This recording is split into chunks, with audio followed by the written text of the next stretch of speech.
8 साल का एक बच्चा जिसका नाम रामू था 1 रुपए का सिक्का मुट्ठी में लेकर एक दुकान पर जाकर बोला, क्या आपकी दुकान में ईश्वर मिलेंगे? दुकानदार ने ये बात सुनकर सिक्का नीचे फेंक दिया और रामू को निकाल दिया। रामू पास की दुकान में जाकर 1 रुपए का सिक्का लेकर चुपचाप खड़ा रहा। ए लड़के, 1 रुपए में क्या चाहते हो? मुझे ईश्वर चाहिए, आपकी दुकान में है? और ये बात सुनकर उस दुकानदार ने भी भगा दिया, लेकिन उस मासूम बच्चे ने हिम्मत नहीं हारी।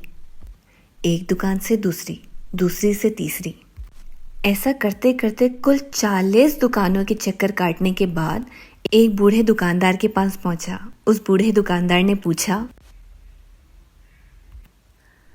तुम ईश्वर को क्यों खरीदना चाहते हो? क्या करोगे ईश्वर को लेकर? पहली बार एक दुकानदार के मुंह से ये लफ्ज़ सुनकर रामू के चेहरे पर आशा की किरणें लहराईं। लगता है इसी दुकान पर ही ईश्वर मिलेंगे।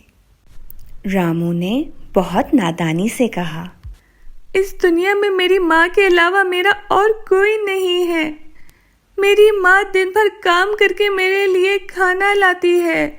मेरी माँ अब अस्पताल में है। अगर मेरी माँ मर गई तो मुझे कौन खिलाएगा? डॉक्टर ने कहा है कि अब सिर्फ ईश्वर ही तुम्हारी माँ को बचा सकते हैं। क्या आपकी दुकान में ईश्वर मिलेंगे? हाँ, मिलेंगे। कितने पैसे हैं तुम्हारे पास? सिर्फ 1 रुपए। कोई दिक्कत नहीं है, 1 रुपए में भी ईश्वर मिल सकते हैं। दुकानदार ने रामू के हाथ से 1 रुपए लिया और देखा कि 1 रुपए में पानी के ग्लास के अलावा बेचने को कुछ नहीं है। इसलिए उसने इस बच्चे को फिल्टर से भरा हुआ पानी का ग्लास दिया और कहा, ये पानी देने से तुम्हारी माँ की तबीयत ठीक हो जाएगी। अगले दिन कुछ मेडिकल स्पेशलिस्ट उस अस्पताल में गए। रामू की माँ का ऑपरेशन हुआ और बहुत ही जल्दी वो तंदुरुस्त हो गई। डिस्चार्ज के कागजात पर अस्पताल का बिल देखकर उस महिला के होश उड़ गए। जब डॉक्टर ने उन्हें परेशान देखा और कहा, टेंशन की कोई बात नहीं, एक बूढ़े आदमी ने आपका सारा बिल चुका दिया है, साथ में एक चिट्ठी भी दी है। महिला चिट्ठी खोलकर पढ़ने लगी और उसमें लिखा था, मुझे धन्यवाद करने की कोई ज़रूरत नहीं। आपको तो खुद ईश्वर ने बचाया है। मैं तो सिर्फ एक जरिया हूँ। अगर आप धन्यवाद देना ही चाहते हैं तो अपने नादान बच्चे को दीजिए, जो सिर्फ 1 रुपए लेकर नासमझों की तरह ईश्वर को ढूंढ रहा था।